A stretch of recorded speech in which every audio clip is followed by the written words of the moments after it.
White and Black Magic. By Damodar K. Mavalankar. Published 1884. Having just had a little leisure, I was going over Mirza Murad Ali's letter in the Philosophic Inquirer of the 6th instant.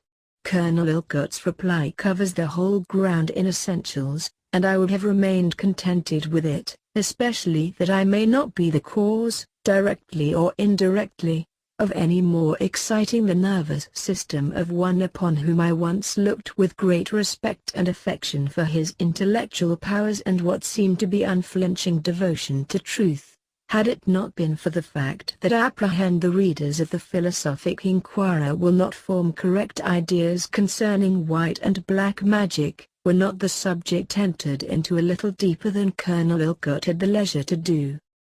The first time that Mirza Murad Ali came to the headquarters of the Theosophical Society in Bombay to stop with us a few days, the very first thing he told me was, "If you ever want to progress on the right path, beware of sensual appetites dragging you down, and above all take care of the brothers of the shadow, the sorcerers, with some of whom I have had personal dealings, to which fact I trace all my present suffering, struggle, and misery."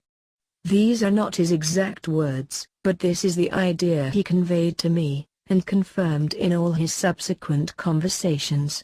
I therefore stand aghast now at reading, "The Theosophist leaders never discouraged but rather encouraged me in such practices, of black magic, as Mirza Murad Ali says in his letter under consideration.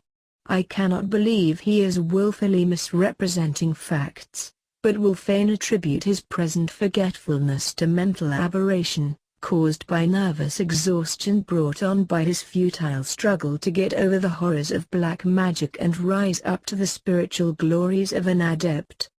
When he joined us he had already opened the door and was gone too far to be able to shut it against the workings of the sorcerers with whom he had had personal dealings.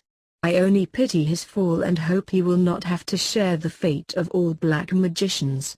He is misrepresenting the meaning of nirvana when he uses it as a synonym for annihilation.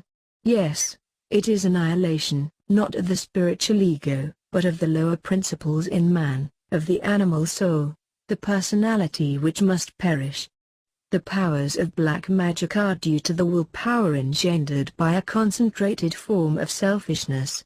This is possible only when the manners, the fifth principle of man, as the occultist calls it, resides very firmly in his lower principles. A careful study of the fragments of occult truth and other literature on esoteric theosophy shows that these lower principles are destructible and must therefore be annihilated. Of course, the greater the powers of a black magician, the greater must be his selfishness. The energy of cohesion being thus very powerful, it must take a very long period before annihilation is complete. For aught we know, it, not his physical body which cannot live so long, may extend over thousands, nay a million, of years. The tendency for evil is there, the desire for mischief is strong, but there are no means for the gratification of sensual appetites, and the miserable being suffers the throes of dissolution for a very, very long period until he is totally annihilated. While, on the other hand, the white magician, by his training as described in the elixir of life, gradually kills his lower principles, without any suffering, thus extending over a long period their dissolution, and his manners identifies itself with his higher, the sixth and seventh, principles. Every tyro in occultism knows that the sixth principle being but the vehicle of the seventh, which is all-pervading, eternal essence, must be permanent. From the foregoing remarks it is evident that it is the black magician whose lot is annihilation, while the adept, the white magician, enjoys the blissful condition of absolute existence where there is no pain or pleasure, no sorrow or joy, since these are all relative terms, and the state is one of supreme bliss. In short, the latter enjoys an immortality of life. It is therefore amusing to see how Mirza Murad Ali Beg has endeavored to represent black as white and vice versa. but his sophistry will be plain to every student of the occult philosophy.